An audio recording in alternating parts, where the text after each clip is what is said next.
Hello, IST parent community.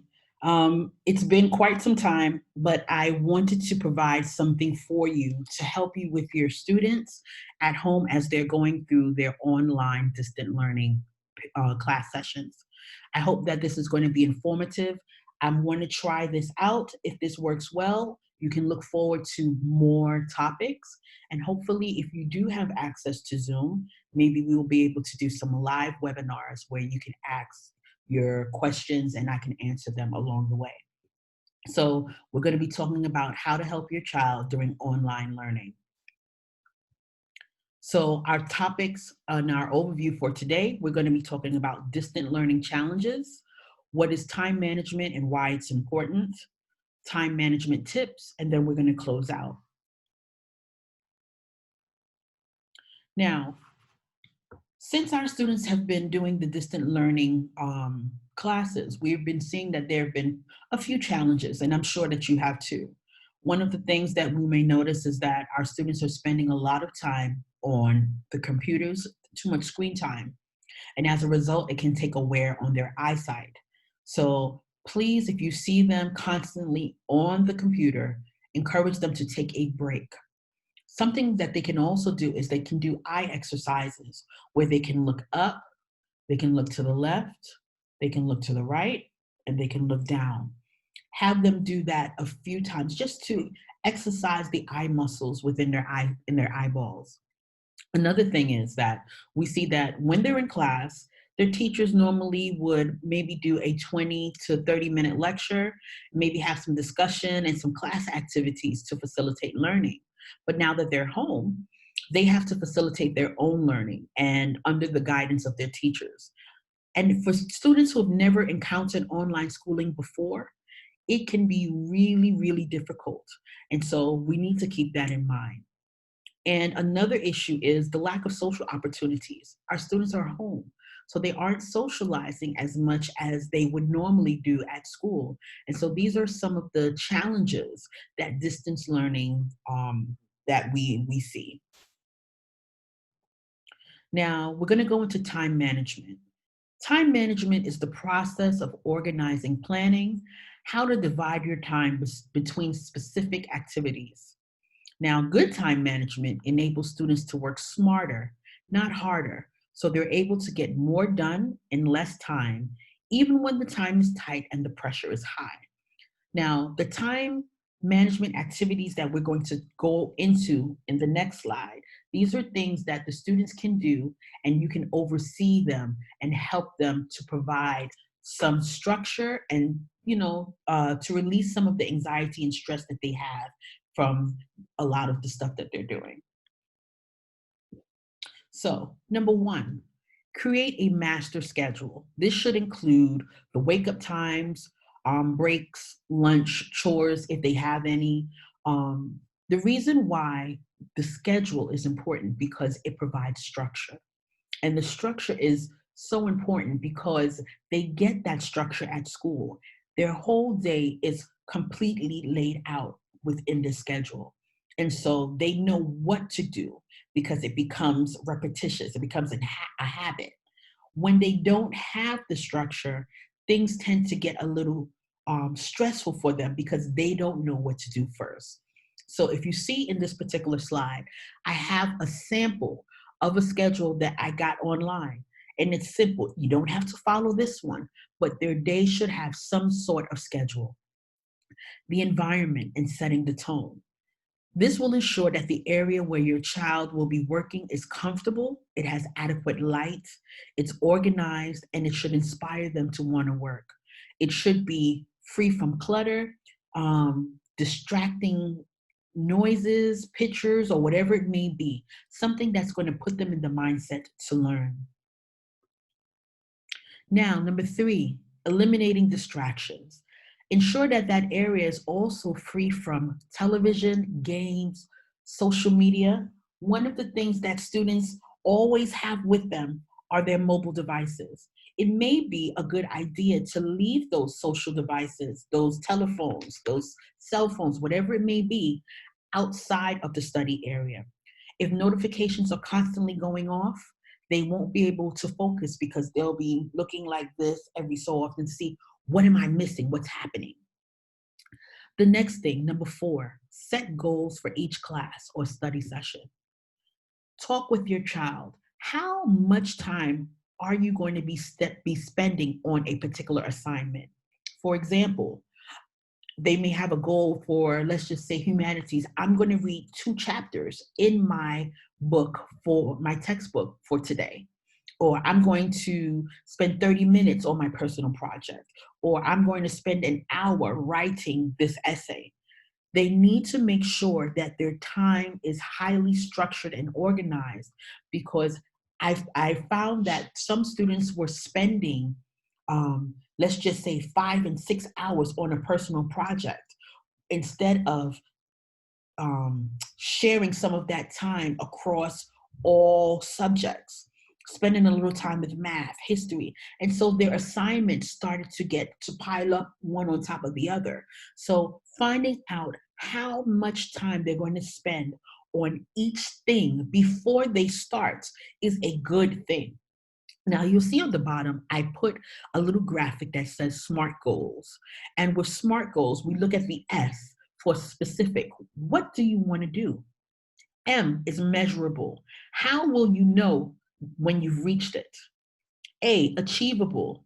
Is that is it in your power to accomplish it? R, realistic. Can you realistically achieve it?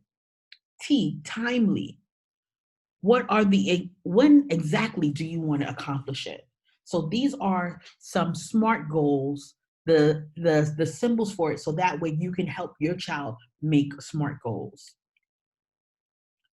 Now, our next one, number 5, work on assignments early and check emails daily. Your students should be checking their emails several times a day. Since we're not in school, this is our primary source of communication. So students should be checking their emails constantly. I know for the lower elementary students, grades 6, 7, and 8, sometimes they don't check their emails as frequently as possible. And if some teachers are utilizing Teams to get information out to students, that is fine.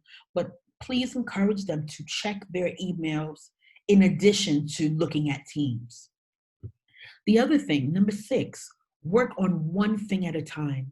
Students can become overwhelmed and not know where to begin when they have multiple assignments due. Encourage them to do one thing at a time. So it goes back to the other thing where we were talking about how much time they're going to spend on a particular assignment. If you're doing math, then you should only be doing math. If you're doing science, you should only be doing science in that budgeted time that they have selected. So make sure that they're working on one thing at a time. Because if they're doing too many different things, nothing is going to get done. They won't be able to accomplish what they need to. Number 7, the beautiful thing about the online projects that we have now is, for the most part, we start school like we would normally do. Classes begin at 8. So have your child start early in the day. Don't wait until the last minute.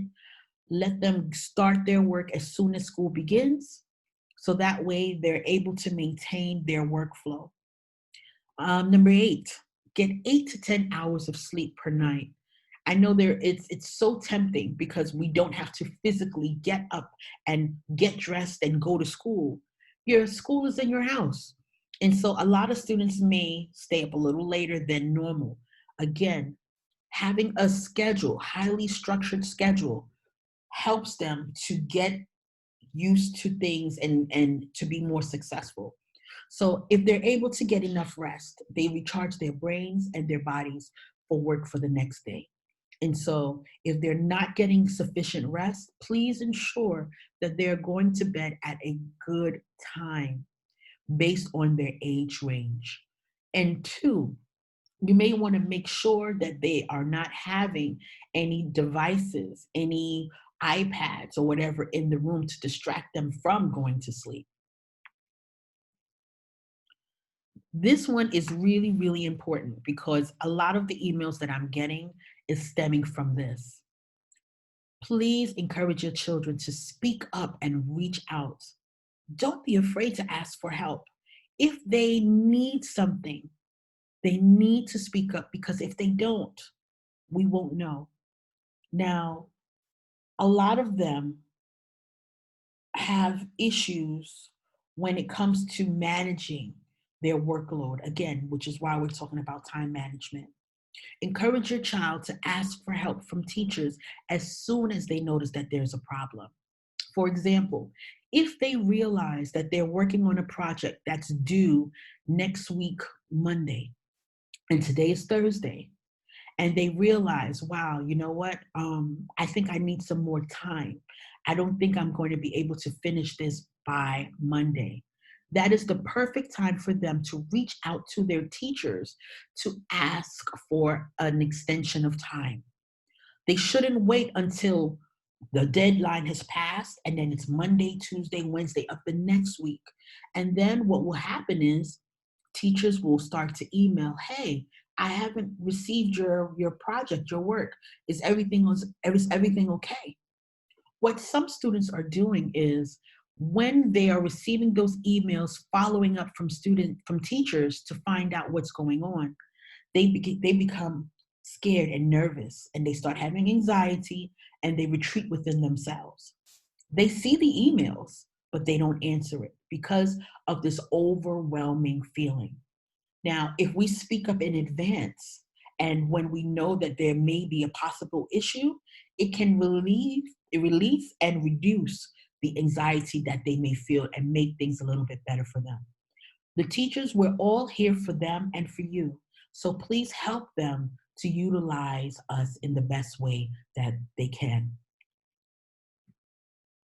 Now, other things that you can do as a parent, again, I've said this before, please ensure that your child checks their email account throughout the day, not just once, but throughout the day. Okay, this is our primary source of communication between teachers and students. So this is going to be really important. The other thing is, you know your child better than any of us do. And while we do spend a lot of time and enjoy spending time with your children, um, it is okay for you to email your teachers, your child's teacher, to see how they're doing. You know, many students are overwhelmed, and they may not be turning in their work or responding to their teachers' emails. So if you drop teachers a quick email to see how your child's progress is in the class, that could be helpful as well. Because if your child is on target, then you know. If your child is missing something, then you know, and then you can speak to them to help them to find out, okay, sweetheart, what is the issue? What is the problem? Let us try to work on this together. Um, Sometimes we take for granted when we have children who are super responsible, and that is such a blessing. But the thing that we have to remember is, one, they're still children. The other thing is, for many of these children, they have never experienced something like COVID-19, the coronavirus, and seeing how it's affecting the world. School has been out for how many weeks? Not just here in China, but across the world. And so for them, this is a very scary time. We don't know if the reason why they're not doing their work, or whatever the reason may be for for them to be overwhelmed, if it has anything to do with this. And so we want to know. It could be a child who's normally responsible and, you know, on top of their work. Maybe this is affecting them, and so these are legitimate concerns. So as a parent, I would recommend, every so often, reach out to your child's teacher. Hey, Miss So and so, how's my kid doing? That will be totally fine. And lastly, if there is there anything that you need, please let me know.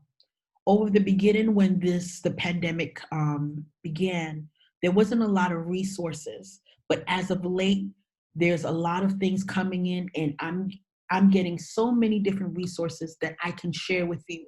So if you're finding that you're having some issues, or you're noticing some characteristics within your child that you've never noticed before, send me an email. and I'll send you whatever it is that I have. And I'll try to do another one of these things. Let me know if this is helpful for you. Maybe we can do some live ones. If the live ones doesn't work on Zoom, I'll try to keep doing the ones how I'm doing now, the pre-recorded ones. Please be safe. Please know that we are thinking of you, and we hope to see you again very soon. Take care of yourself and each other.